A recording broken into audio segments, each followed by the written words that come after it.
on your computer. All right. I think we've got a good group. I don't see so many people coming in, Steve, so let's get going, right? Let's go to the next slide. So today is all about home fire preparedness and actions that you can take. Again, actions is really important because it's not just about hearing, it is about doing. We want doers in this group. So we want you, after you listen to this information, to actually go home and please do something with this information. There's a lot of steps we're going to be going through that you can be more prepared. So please take these into account and do some of them. All right, next slide, please. Oh, maybe not. There we go. I have the privilege to work alongside Steve Deal. He's going to be your presenter today. Steve is honestly one of the most wonderful, kind-hearted people that I've ever met. But he also has been a Red Cross volunteer since 2016. He's on the disaster action team where he's responded to roughly 150 responses as a DAP member. That is just incredible. He is a lead of the team. But he's also done major deployments, that's including hurricanes in Texas and Georgia, and he performed damage assessment, food distribution, and other duties on big disasters. But prior to the Red Cross, he actually was a CEO of a tech company where he founded and led it for over 25 years, and he still serves as the chairman. And he just knows that how painful it is for the recovery process for those that experience disaster. So he has a real big passion for sharing the preparedness information, steps that you can take so that everyone is going to be a little bit better off if they do experience one of these disasters. So with that, I hand it over to Steve. Steve, thank you so much for being here today, and take it away. Oh, thank you. Thank you. I should ask, do you want to do the poll results now? Yeah, go ahead. Why don't you do it? Go ahead. All right. So I hope all of you answered the poll. It looks like most of you did. We're going to end it here, and I'm going to share the results with you. So look at this. Steve, what do you think? It says, which of these disasters kills and injures the most people in the United States every year? And we have some with hurricanes, tornadoes, and extreme weather, some with wildfire, floods, and landslide. But the majority says home fires, and just one says earthquakes, tsunamis. What do you think it is? Huh? Yeah, 2/3 say home fires. I'm going with the majority on this one. Yes, absolutely. So you're in the right presentation because that is absolutely true. Let's take a look at some numbers here. Well, first let's talk about our agenda, and then I want to get into some numbers with you about house fires. So here's what we're going to talk about today. First, a little bit about fire statistics. That's where we'll talk about those numbers, some of the dangers that we see in fires, home fires. The causes of fires. I mean, after all, if we can understand the causes, that empowers us to prevent a fire. And that's our best thing for preparation. What we really want is to prevent the fires altogether. So, but despite our best efforts, we may still have a fire. So we want to prepare in advance for what are we going to do if we do suffer a fire at our home? How do we survive it? How do we recover from it? And we should have time after the presentation portion for some questions and hopefully some good answers as well. I really like this proverb. Just because the river is quiet does not mean the crocodiles have left.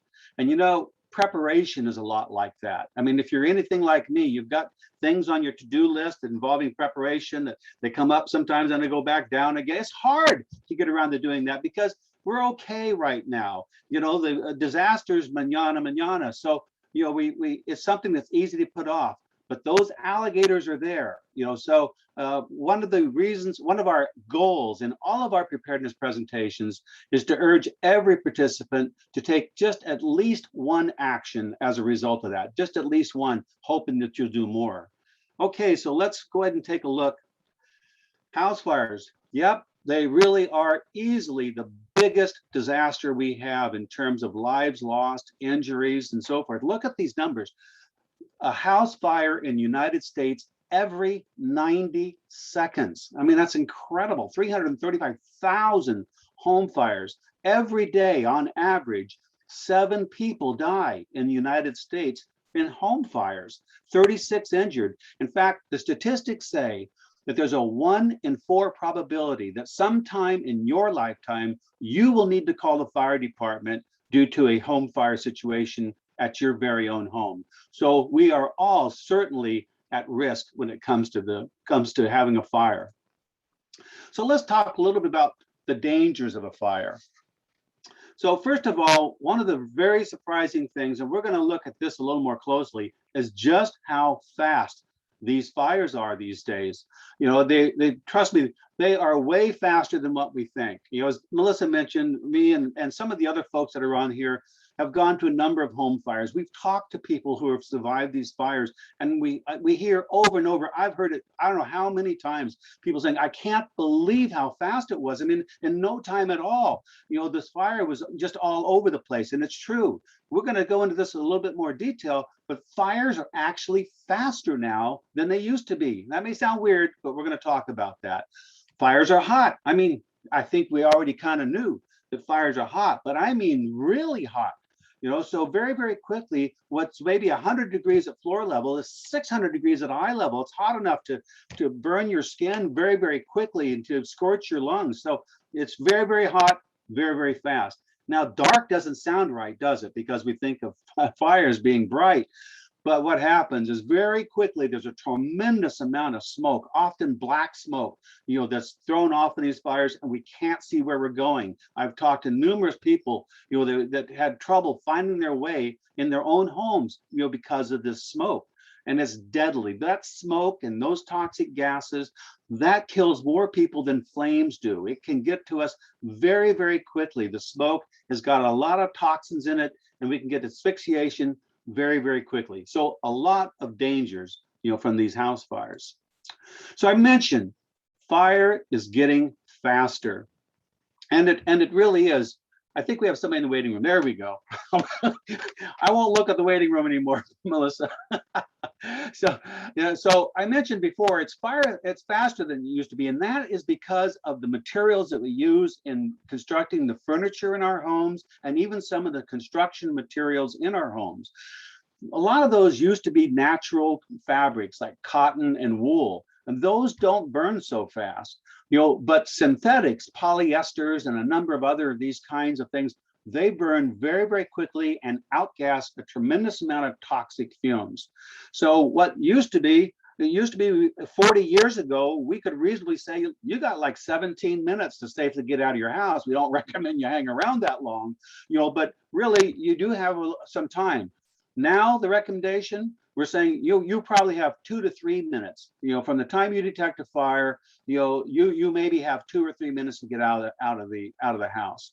I have a video that I'm going to show you, and Melissa, I don't remember if I selected the share correctly, but that'll be on the next video. So you'll let me know if I don't have audio there when you do it, okay? No problem. Okay, sorry about that. All right. So this is a video from Underwriters Laboratory. They built these 2 rooms. In the room on the left has natural fiber furniture like wool and cotton, stuff that we used to have 40, 50 years ago in our homes. The room on the right is contemporary. It has the kinds of things that we can typically find in our homes now. So let's take a look. The firefighters have just ignited a small fire in the corner of each of those couches, right by those cushions. You'll start to see it. You see on the one on the left, you can see the flame coming. The one on the right, you're going to start seeing the plume of smoke coming up. There it goes, plume of smoke on the right. Now they look about equal, but look how much faster the one on the right with the synthetic materials. And look at that black smoke. See how it's already coming down from the ceiling, coming out from the front. That stuff is deadly. That fire is already very, very hot up at eye level, and it's coming down. Now, as you watch this, you'll see an interesting thing. Watch the carpet on the right-hand side, and you'll start to see outgassing of flammable vapors coming up. And at some point, there they go, flammable vapors coming up, and then they're going to explode right in here. And that right there is what we call flashover. So flashover in a room is when anything that can burn in a room takes off and it basically explodes into flames. You know, so it is a measure that we can use of how quickly something burns in a room. Now, on the one on the left, you can see we're almost up to a half an hour now. So almost 10 times as long, you know, to get up to that, and it finally hit flashover, at almost 30 minutes. So almost 10 times as long to get to flashover. So I think you can see that when we say that fires are way faster than they used to be, that is true. And that's why it's so important to have number one, avoid having the fire. Number two, to have a plan to get out. And I think we have a poll right about now, don't we, Melissa? We sure do. We're going to start it off with poll number 2. Again, this will be a question that pops up on your screen right now. The question is, what is the #1 cause of home fires? Is it electrical malfunctions and overloads? Is it cooking? Is it heaters and fireplaces? Is it unattended candles, or is it smoking? So I see the answers coming in. Let's see what people think. All right. Most of you have answered. A couple more minutes, get your answers in. Let's see how smart this group is, Steve. All right, I'm gonna end it here and I'll show you the results, Steve. What do you think? All right, so cooking came in #1, followed pretty closely by electrical. I mean, if we, you first of all, A+ for those of you that picked cooking. So let's take a look at that. Whoops, trying to get rid of that poll. There we go. Okay, yep. #1 cause of fires is cooking, and it goes very, very quickly as well. A typical cause of that is a pan on the stove, usually like when we're frying and we get distracted. I've seen a bunch of these fires, even in their most minor state. There's usually a hole in the ceiling above the stove. So it happens very, very frequently. I mean, almost 1/2 of all home fires are caused by cooking. And we see that all the time. 20%, almost 1 in 5 deaths is caused by cooking, and nearly half of the injuries. So cooking is something that we've got to really watch out for and pay attention to. So let's go, now that we know that, let's take a look at what we can do to avoid that. So as I already mentioned, one of the things is when we're frying, man, that's like a full-time job. We've got to keep focused on what's going on that stove. Don't let ourselves get distracted by the telephone, somebody at the front door, the kids fighting in the next room, or whatever. If we've got to go away, take the pan off of the stove, so that's not sitting there cooking away and getting hotter and hotter, because the oil at some point is likely to ignite.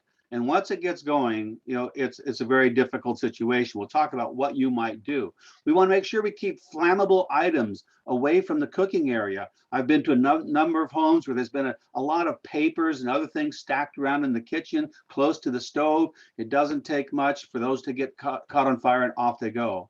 Also, our sleeves could catch on fire. Remember those synthetics? A lot of our clothes are made of those synthetics. So if a flame can get on our sleeves, it can catch on fire very quickly, and we've got ourselves a real problem. So we want to have short sleeves or roll up any sleeves that we have to avoid that. And kids are unpredictable. Let's face it, I had some, so I know how that is. We want to keep them away from that cooking area, so they don't have a pan fall on them, or they don't accidentally do something that can tip over something, cause a fire, or cause another accident. Now, one of the things we can do to very quickly stop a oil fire in a pan. So, that is really the most common thing that we've seen is we want to smother that fire. The easiest way to do that is to have a lid that fits the pan just sitting right there. Even if you're not using the lid in your cooking process, if it's there, if you get a fire that sparks up inside of that frying pan, simply reach over, pick up the lid, and drop it onto the pan, and that will smother the fire. Fast and easy. There are other things you can do. You could use baking soda, salt, and all these things. If you happen to have them, they're nice and handy. A fire extinguisher. What we don't want to do, and unfortunately it happens pretty often, is to grab a cup of water and throw it onto that pan, into that pan. What that does is splashes the flaming oil all over the kitchen, and we've just made the problem like 10 times worse. So, watching what we fry. #2 cause is home heating. Probably it's a little more distant here in San Diego, where we don't have to use heaters quite so much, but nationwide, this is definitely the #2 cause. And I have been to several heating related fires here in San Diego. Chimneys, flues from wood burning stoves, and yeah, people do have them here in town, that overheated and ignited up in the attic, portable heaters, that especially old ones that tipped over, and caught some bedding on fire. These are the kinds of things that we see. So we want to be really careful, with any heating devices that we're using. If it's a fireplace, we want to use the screens. If we're using portables, we want to make sure that they have safety devices on them of the type that if it gets tipped over, it automatically stops. If you have an old one, I would strongly suggest, unless you're just extraordinarily careful all the time, is to go get a new one that has these safety features on it.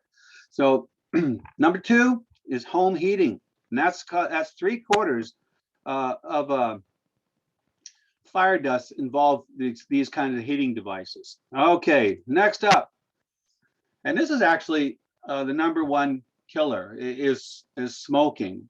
I've gone to a couple of these. Usually what happens is somebody is laying in bed or sitting on an easy chair smoking, they fall asleep, and the cigarette falls down, and most of the time it starts smoldering.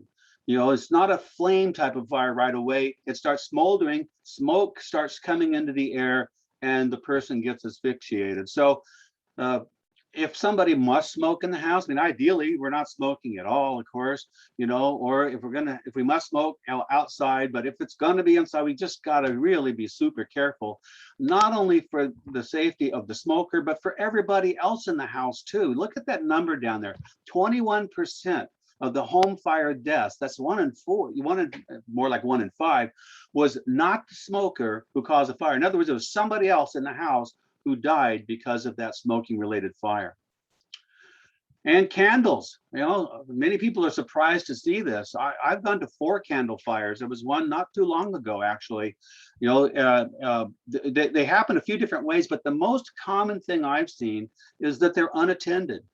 Somebody will have a candle up in a window or somewhere else, and maybe a breeze comes in and moves the draperies over, the curtains over, and it catches fire.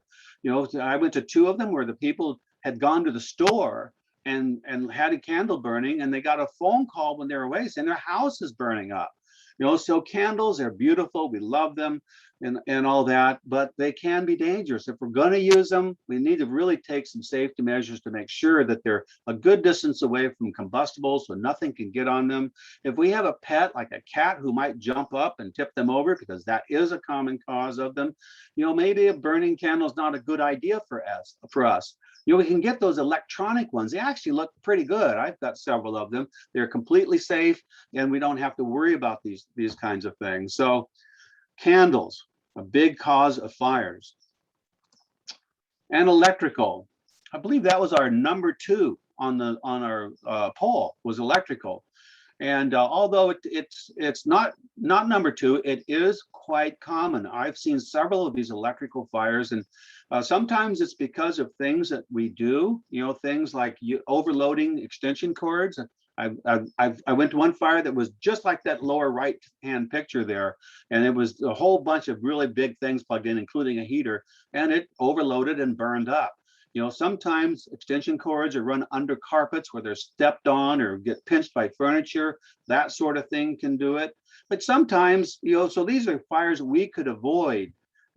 Another thing is if we have circuit breakers that seem to keep popping, we should investigate that. Have an electrician come in. If you have a light dimmer on your wall that seems to get pretty hot, that's probably not normal. You might want to have an electrician check that sort of thing out. I know I had a circuit breaker at my house that kept popping. I looked into it, and sure enough, when they installed the solar panels on my house, they neglected to tighten the screws on the wires, and there was arcing. It started a little fire inside the circuit breaker. So, some of these are not something that most of us have control over like that, but some of these things we can help to avoid. So electrical fires are a biggie. And clothes dryers. I've been to 3 of these, and typically what happens is you get a lot of lint that builds up in the exhaust. You can see that picture there before and after of cleaning the lint out of a duct. When it accumulates in there over time, and then you got that hot air coming through, and then also if it's thick like that inside that duct, you can bet that it's got a bunch of it up inside of the dryer as well. Even if we're cleaning out that filter, every time that we dry, as we should. So I know about every 18 months I clean the ducts in mine. There are services around that will come and clean those ducts, or you can buy, not very expensive, a flexible rod that will go all the way through there. Just use a drill to run it and a vacuum at the other end. Works really well, inexpensive, and then you can do that yourself and keep yourself safe from a dryer fire, at least of that kind. Children and pets. Who would have thought? Look at the numbers on the bottom. 300 people killed each year because of children playing with fire, and 1,000 home fires started accidentally by pets. I mean, it's hard to visualize right off the bat. How are pets starting fires? Well, I mentioned one thing already, and that's tipping over things like candles and portable heaters. This happens all the time. Cats and dogs tip those things over, and there we go. I had another situation, a fire we went to, where there was 2 large dogs left at home. They were jumping around in the kitchen while nobody was there. One of them jumped up on the gas stove and hit a knob to where the gas started coming in the house. They kept jumping around and playing all that stuff. Then later, another one jumped up. Well, actually, we don't know. It could have been the first one, and hit the igniter, and the whole place exploded. Amazingly, the dogs were okay. I guess the explosion was very, very quickly. All the windows were blown out of the condominium, and all the furniture was wrecked and everything. So actually, one of the recommendations, if you have large pets who might be running free in your home and you're not there, and you have a gas stove, for example, take the knobs off so this sort of thing can't happen. So these really do happen, from pets and children. So we want to make sure our children understand the dangers of fire, that they know it's not a toy, keep things away from them, take measures to protect your home from things that pets might do. Okay. So we've talked about the causes and some of the things we can do to avoid getting a fire. Now, despite our best efforts, we might still have a fire in our home. So let's go through some of the things that we can do, to prepare for that sort of in case that should happen to us. So the number one thing we recommend is to make a home escape plan. And I got to fess up here. The first time I heard this, I thought, seriously? I need a map to find my way out of my own home? That didn't make sense. But I can tell you, having talked to a whole bunch of people right after they had a home fire, there's been a bunch of them. Some of them had burns and cuts on their faces because they're trying to run through their house, slamming into walls and the edges of doors. They didn't know where to go. They were completely disoriented because the smoke had filled it up so much they couldn't see a thing and they didn't know which way to go. So, or consider, maybe you're sleeping late at night. You hear a smoke alarm go off down the hallway. You go over to the hall and you check the door. It's hot out there. But down the hallway, you have children sleeping in another bedroom. You really can't go down there safely. So you go out another door. Do you know if your children know how to get out? Do they know how to open the windows? Can the windows even be opened? How will they get out? And if they do get out, how will you know they got out? And that's why on this plan, we see as a meeting place, we're all going to get out of the house, either through one of the primary direction we want to go, which is through the doors and the red arrows, or our backup way through windows or other doors, patio doors, something. And we're all going to meet under this tree. We do that because we don't want to get out there, without a plan. We might get out there, we don't see the kids. Somebody might be tempted to run back in. The kids were fine. They were actually in the backyard. And that's how orphans are made. I mean, I hate to be so blunt about it, but that is true. So this is why these plans are so important, to put it together so every family member understands what they need to do in this emergency situation. There's no time. We've talked about that. When it happens, we got to know what we're going to do.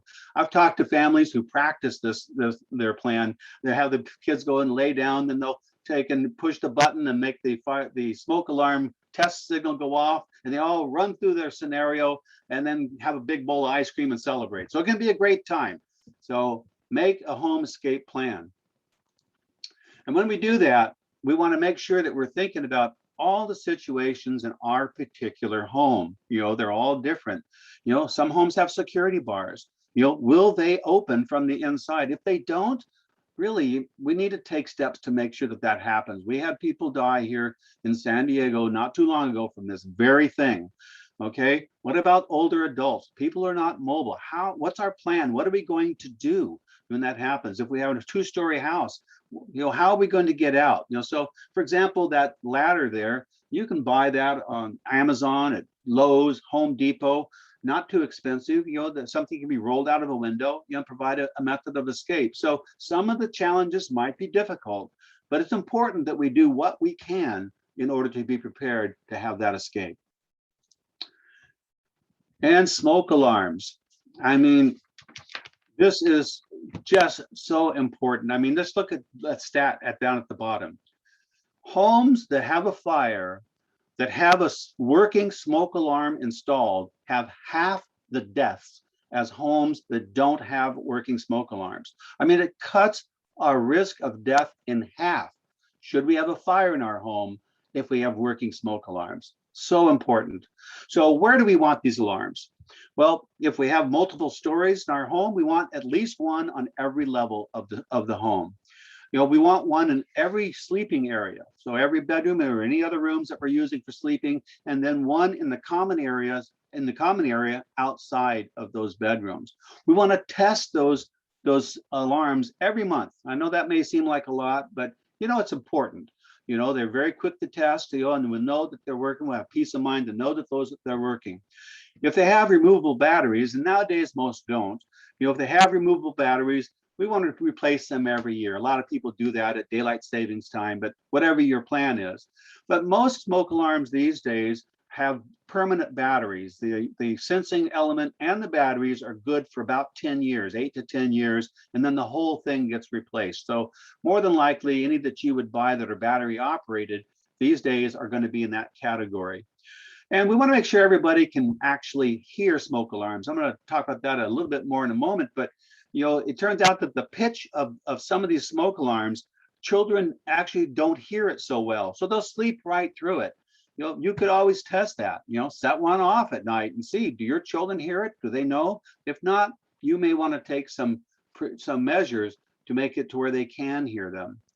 And that's what this is all about. There are various devices that actually listen for this tone of smoke alarms and change the pitch of that to something that is in the hearing range of whoever's affected. So that could be somebody who has a hearing impairment. It could be children. It could be any number of reasons.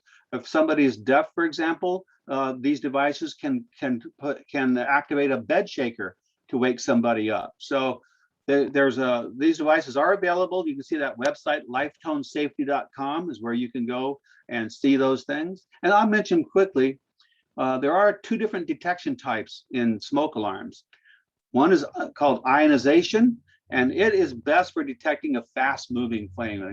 That's mostly flame and not so much smoke. And then photoelectric is best for those smoldering fires. And you can buy detectors that do both. So there's a choice in there for that. Hey, Steve. Yes. We got a question in the chat, and I think we may have touched on it a little bit, but the question is, how do we test fire alarms? Well, that's a good question.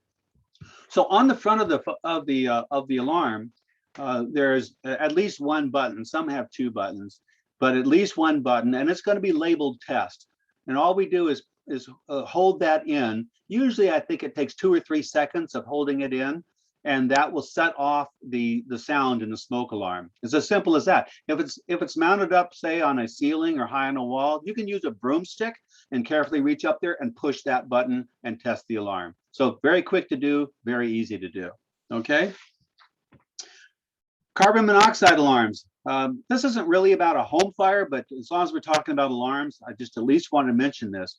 If you have appliances in your home that burn gas, natural gas or propane, could be a furnace, it could be a water heater, these kinds of things. It's a good idea to have a carbon monoxide alarm. What happens is, in a malfunction situation, or it even could be that a bird has built a nest in your furnace vent, over the summer, we can have incomplete combustion, in the combustion chamber of these appliances. And instead of burning more cleanly and putting off mostly carbon dioxide, they start to spin off carbon monoxide, which is very poisonous. And there have been many people who have died in their homes due to carbon monoxide poisoning, even right here in Southern California. So it's highly recommended, if you have those kinds of appliances, to have a carbon monoxide alarm, and follow the instructions on that in terms of how to install it and test it and so forth. Fire extinguishers. So certainly, one of the things that will be talked about is, do we fight a fire? Well, we might. So we want to have fire extinguishers as part of our preparation plan. So where do we suggest you have them? Certainly, at least on every level of the house, someplace pretty readily accessible. In the kitchen, we've talked about how so many fires start in the kitchen. There are a tremendous number of fires that start in garages. I mean, it's unbelievable how many fires start in garages from a variety of reasons. Sometimes we don't even know why they start out there, but they do. So having a fire extinguisher readily available in the garage or workshop is a good idea. Laundry room, out on a patio by a grill, any place like that where we might encounter fire, good to have a fire extinguisher available. Most any fire extinguisher you're going to buy at a typical retail store is going to be classified ABC, and that's what we want. It's going to be able to put out the kinds of fires we're likely to encounter in a home environment. And yeah, the bigger the fire extinguisher is, the better. I mean, it has more of the powder in it that's going to fight the fire. We have a better chance of putting it out, but it does us no good to have one that's so big that we can't hardly handle it, or carry it to where we need to go. So we want to have that balance. And of course, we can't have a great big fire extinguisher everywhere in our house. We do have aesthetics to consider. So we want to take all these into balance and get those fire extinguishers placed in critical locations. Then monitor that. Most of them have a little meter on there. Make sure that you're staying in the green. And it's generally recommended that you replace them after about 12 years, even if it looks like they're still good. So fire extinguishers, highly recommended. Now,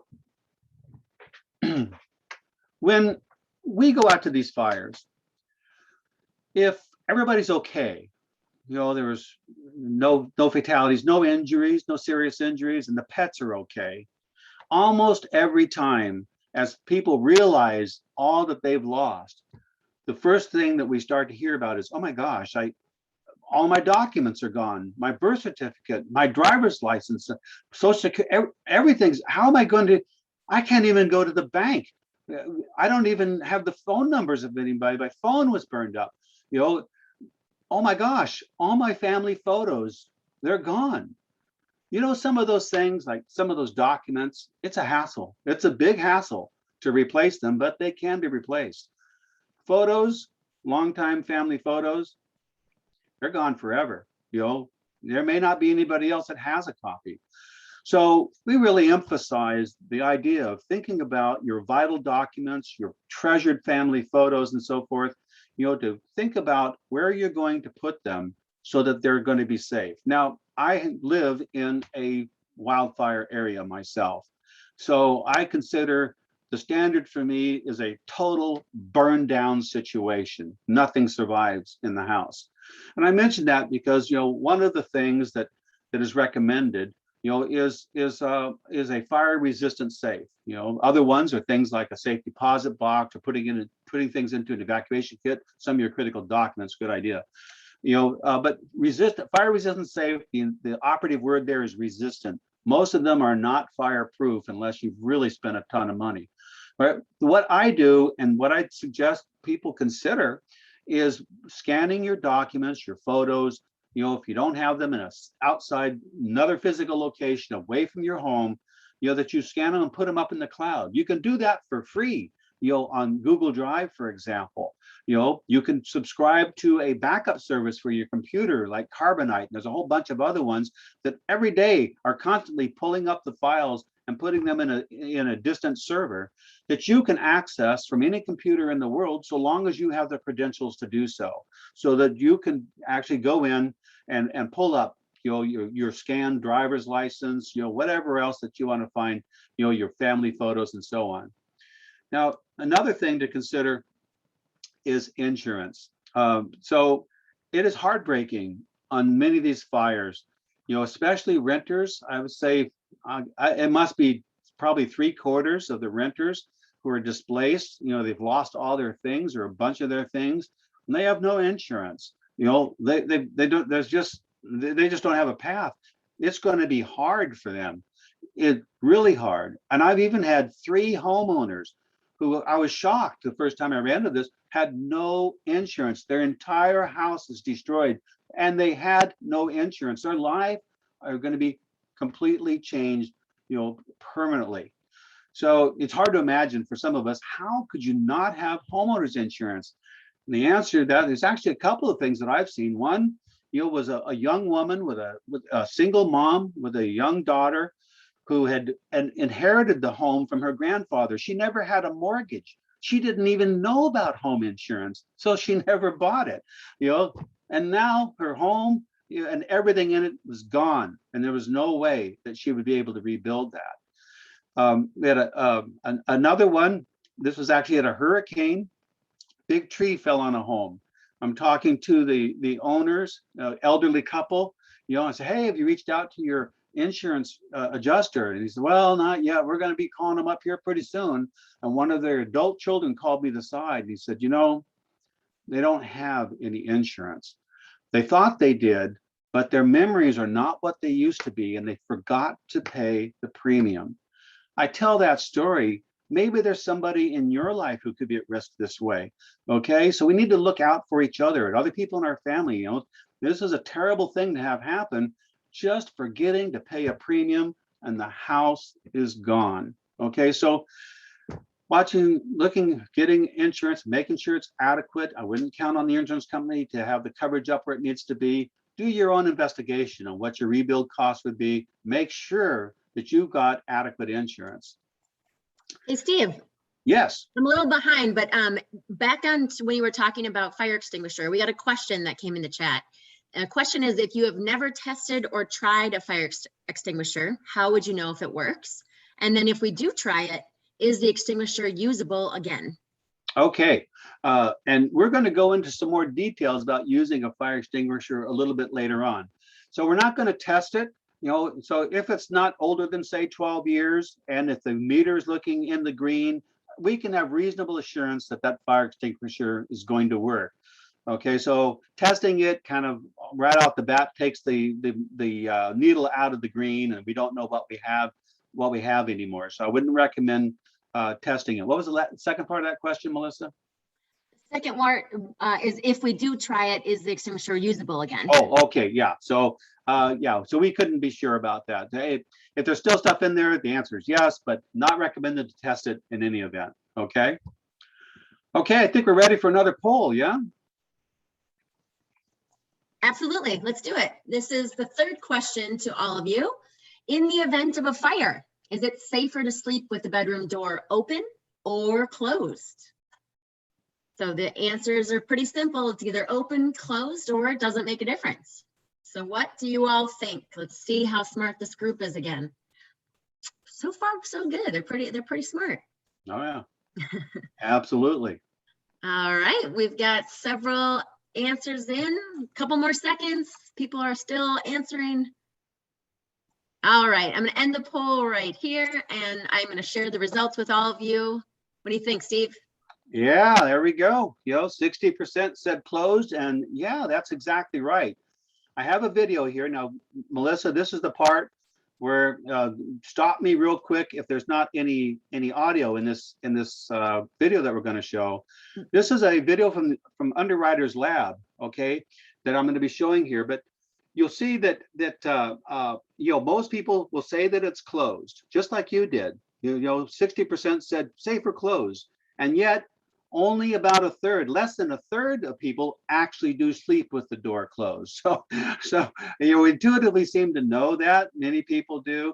And then there are some reasons that people want to sleep with the door open. I get that. I mean, maybe you get your heat going through your house better that way, depending upon the kind of heat that you use. Maybe you want to be able to hear a child crying down the hall. So there's reasons that people want to have the door open at times, but just be aware that your answer was correct.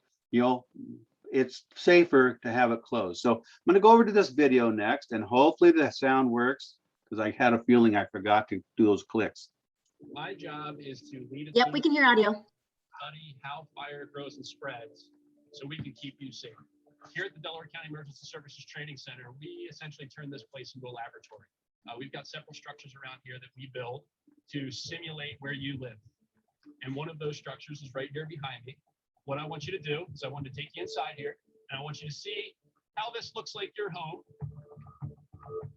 And then once we get you outside, we're going to go ahead and recreate what would happen if there was a fire in this structure right here. Look pretty normal. Yeah, got some furnishings. You'll notice the difference down here as we walk down. This bedroom door will be closed, and the one at the end of the hall will be open. And what I want you to do is pay attention to comparison of the two of those and think about you and your family trying to survive this fire. All right, we just hit the button. We have ignition.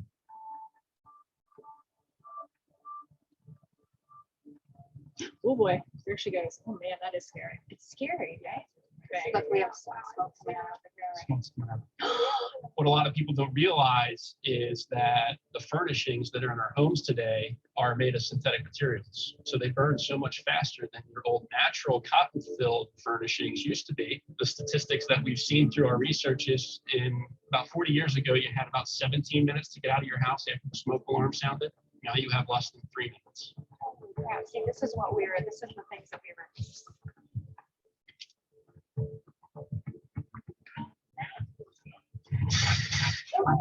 Whoa. Can you feel that? How can you survive that? Seriously, that is insane. All right, go ahead, knock it down.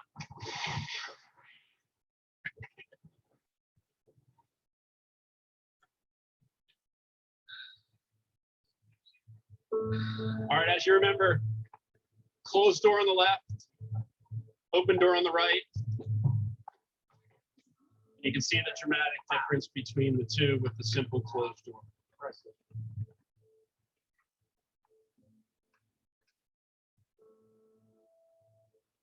We want people to be as prepared as possible and understand the importance and how little time you have and what that simple barrier can provide to you and your family should you have a fire.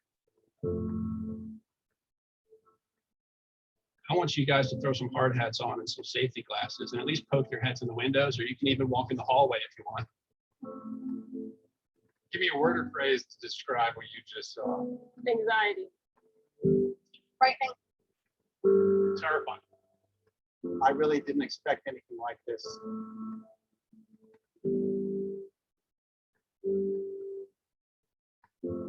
I'll ask you one last time. In the event of a fire, are you safer sleeping with the doors open or the doors closed? Without a doubt, the door closed.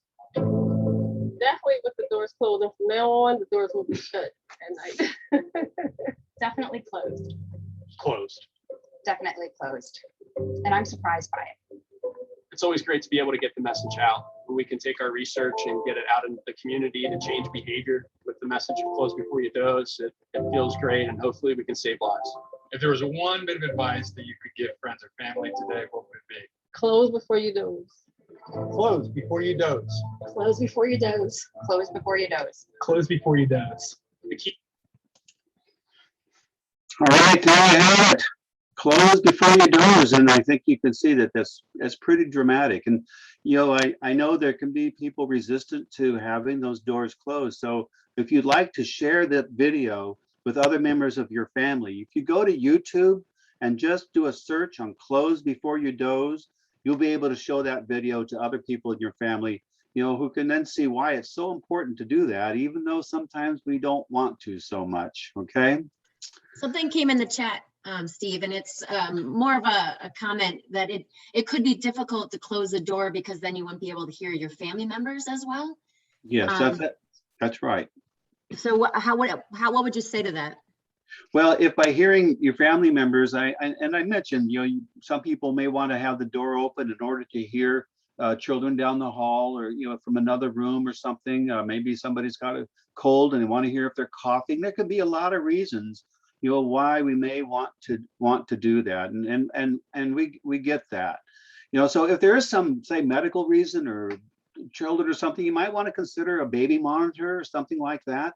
I mean, there's all these reasons, and like so many of the other things we've talked about, there's balance involved here. We all can't have huge fire extinguishers in every room of our house. We're not going to do that. There's a lot of things that we're not going to do, and there are certain circumstances where we're not going to close our door. We understand that. Just know you're at increased risk when that's true. If your children's door is left open, they are at increased risk. It's just as simple as that. So if it needs to be done sometimes, because, and you've weighed the situation, then of course that's what you're going to do. But if, let's say, it's a longer term thing, as I mentioned, monitoring somebody, you might want to have another way of monitoring, if it's important. So these are all recommendations. They don't always all fit for everybody in every circumstance, and we understand that. Okay, so we've talked about causes of fires, preventing fires. We've talked about preparation for fire. Now, what happens? We have a fire. What do we got to do to survive that fire? And that's what we're going to talk about next. So I mentioned we're going to talk a little bit more, about fire extinguishers and should we fight? It's a big question. You have a decision to make. If you have a fire that starts in your home, one of the first decisions you got to make, are you going to run? Or are you going to fight it? And this isn't about honor here. So it's a decision that you've got to make, and there's a number of things that to take into consideration. But number one, we want to make sure that we're going to be safe about that. So in evaluating that, here's some of the things we might want to think about. And as it says right off the top, if you're in the slightest doubt, just get out. These fires are fast. They can kill you. They can kill people in your family. I think we've made that abundantly clear. Okay. But, maybe you've got a relatively small fire in a wastebasket or something. It's confined. We've already talked about, that, just because a fire started in your frying pan doesn't mean you immediately run out of the house. If you've prepared yourself, you're going to put it out just by dropping on a lid on it. Okay. So we're going to take a look. We get a fire, we want to immediately yell out for everybody to get out of the house. Fire, fire, fire. Make sure everybody knows, so people are getting out. Somebody's calling 911. If the fire is small, if it's not spreading, if there's not too much smoke in the room, remember that smoke we can be overcome by the smoke very, very quickly. If the fire is not blocking my pathway out of the home, I might choose to fight that fire if I have something to fight it with. Okay, so, but again, slightest doubt, get out. Now, let's say that these things are all so, okay? And I've decided I'm going to take a shot at fighting this fire. And I have a fire extinguisher nearby because, of course, I've placed them there. What I need to do is make sure I use that fire extinguisher correctly. There are many, many incidents where people have used a fire extinguisher and it's been completely ineffective. And it was not because the fire extinguisher was defective. It was simply because it wasn't used properly. So the acronym that we use to remember how to use a fire extinguisher correctly is PASS, P-A-S-S. So the first thing that we're going to do is there's a safety pin that keeps the handle from being pulled in, which is also the valve, from being activated accidentally. We need to pull that pin out, okay? Now, if we pull that handle up, the fire extinguisher is going to go. Next, we want to aim. Now, this is the part where things often go wrong. So many times people are inclined to aim the fire extinguisher at the flame. When we do that, the extinguishing medium goes right through the flame, goes out to the other side and doesn't do a single thing because the fire is not burning at the flame. It's burning down at the base. That's where your oil or your paper or whatever it is that's actually on fire is at the bottom, at the base of the fire. That's where we want to aim our fire extinguishers, at the base of the fire. Squeeze the handle and sweep the nozzle from side to side to put that fire out. When our fire extinguisher is empty, we put it down, and if that fire is not completely out, we're out of there, okay? We're getting out. We took our shot at it. Okay. So that's how we would fight a fire with a fire extinguisher and make that decision. Very important. We're careful about making the decision. Okay. When we do need to make an escape, some things to think about. Okay. We want to keep an eye out for smoke and avoid the smoke if we possibly can. I mentioned earlier about a smoke alarm goes off in the house. We're in our room. The door, of course, is closed. We go over and touch the door handle. If it's hot, that means it's hot on the other side of the door. There's a fire there. We can't go that way. We don't want to open that. Okay. We need to go out our other escape route. Okay. So if, let's say we're someplace where we can't get out, I mean, this can happen. It's bad news when this happens, but we can do what we can to help ourselves. Some rooms don't have a second way out, like a bathroom often does not have that. Maybe you're at a hotel, that you can't get out of safely. Okay, when this happens, you want to seal the doors, as best that you can with clothing or towels, wet towels if you've got them. Seal the doors, any vents and so forth to keep smoke from coming in. Right? If you can call 911, of course, you want to have that high on your list to do that. And you can hang something up in the window, say if you're in a hotel, so people can see that there's somebody in there. Then that's someplace that they need to have a rescue to go to. Okay. Remember, in all these things, you got maybe 2 minutes, 2 to 3 minutes tops. So not a lot of time. And just kind of reemphasize that. Okay. And making our escape, because this is so important. Okay. We want to. Most likely our choice is to get out, and once we are out, we want to stay out. We had that plan in place so that we're not tempted to go back in thinking somebody's still in there. We know that they're out. Okay, get out, stay out, call 911. That's the big three.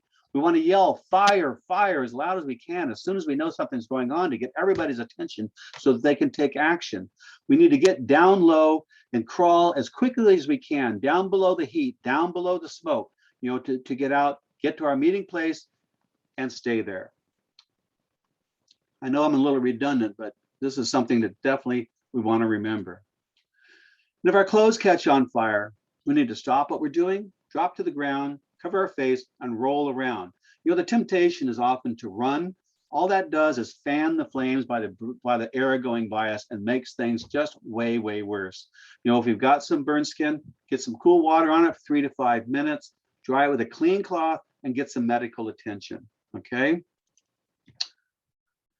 Okay. So we survived our fire and now is the recovery phase. And as our caseworkers, our incredible Red Cross caseworkers will tell us, that can be a long, difficult process. So before we do that, I see we have another poll. We do. We're running short on time. We got about 4 minutes, so I'll make this one quick.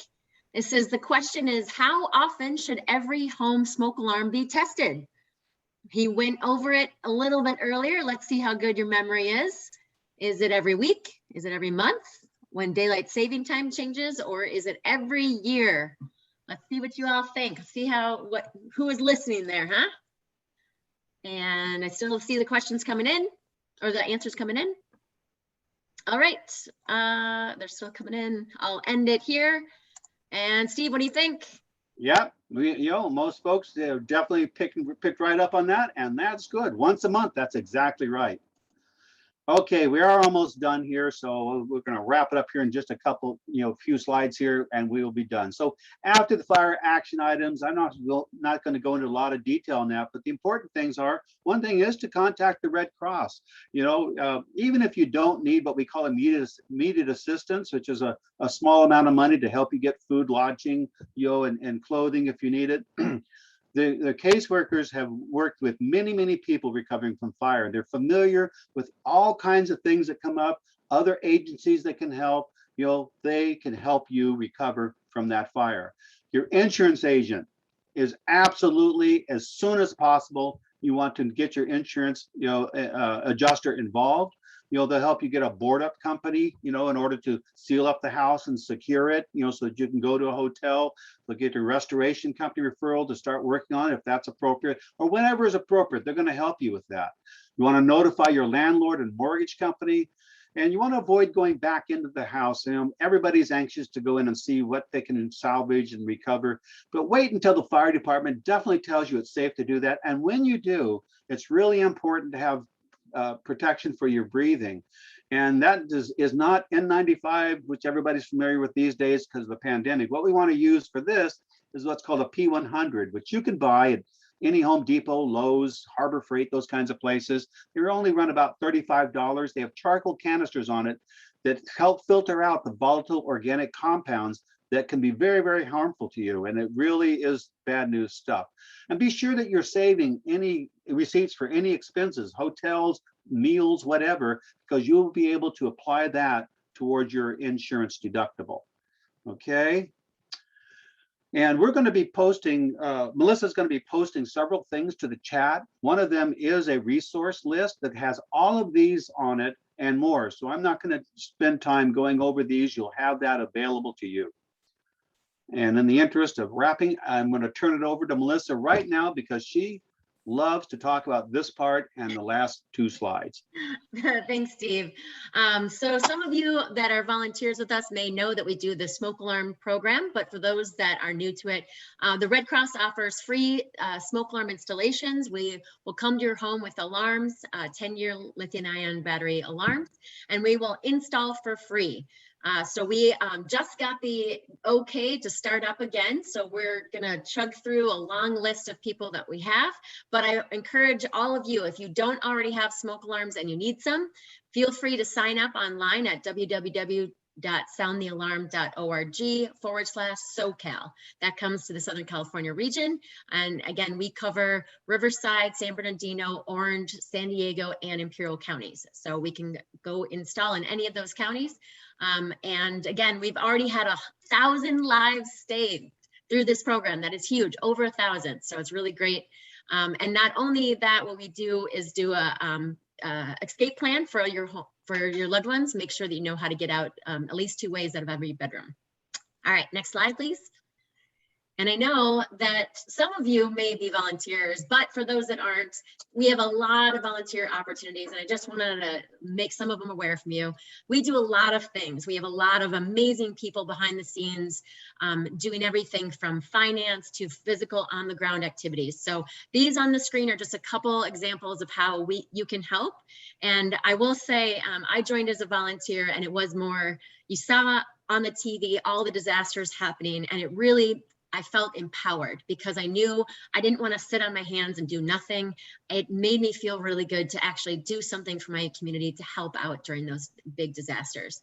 So we have the hotshots that install smoke alarms. We have drivers that deliver blood-saving blood services that provide life-saving opportunities for people. I had one volunteer actually deliver blood to a hospital, and the patient was on the gurney waiting for that blood. That's how crucial those volunteers are.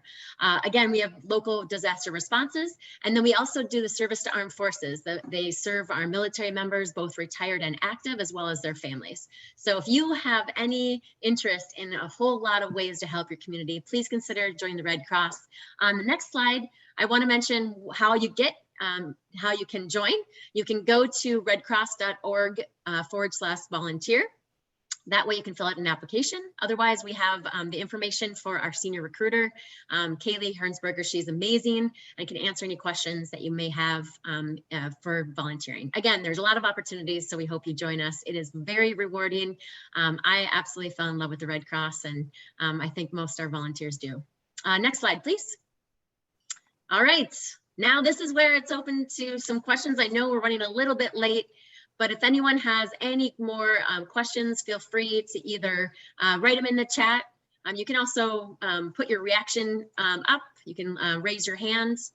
But again, the whole point of today is not just to listen to the information. It is about doing. We want you to do stuff with this information. So please check your alarms tonight. If you don't know if they're working, haven't checked them recently, get up on that ladder or get that broom handy and go and check, making sure you have working smoke alarms.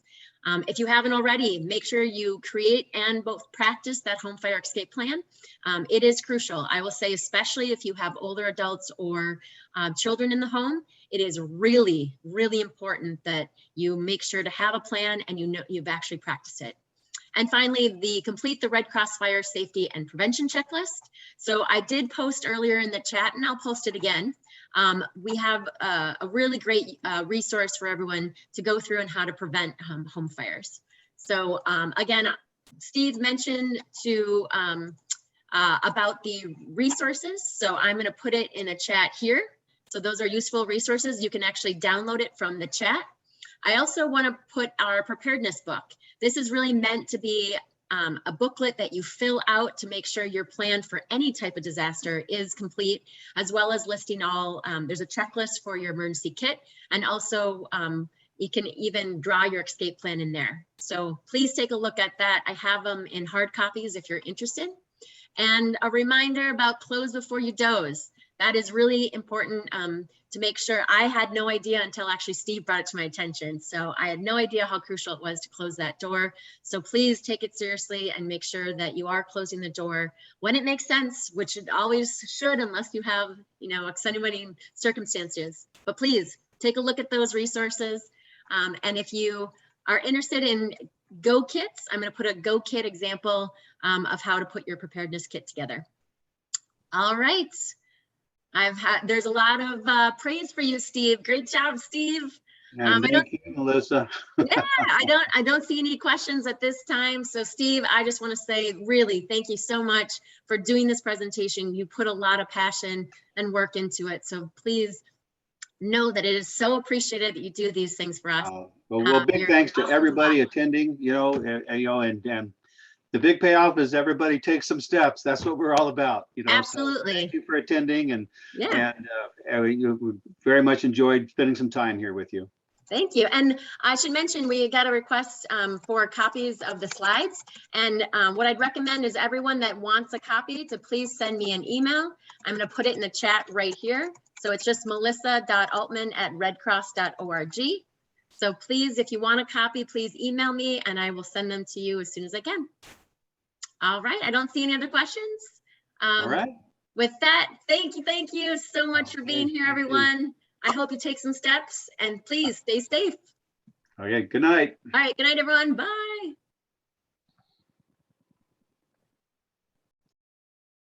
Yes, the volunteer hours will be added. We have volunteer services asked for a list, so we're going to provide that list to them and they will add the hour for you. Thank you for asking. Thank you. Well done, well done.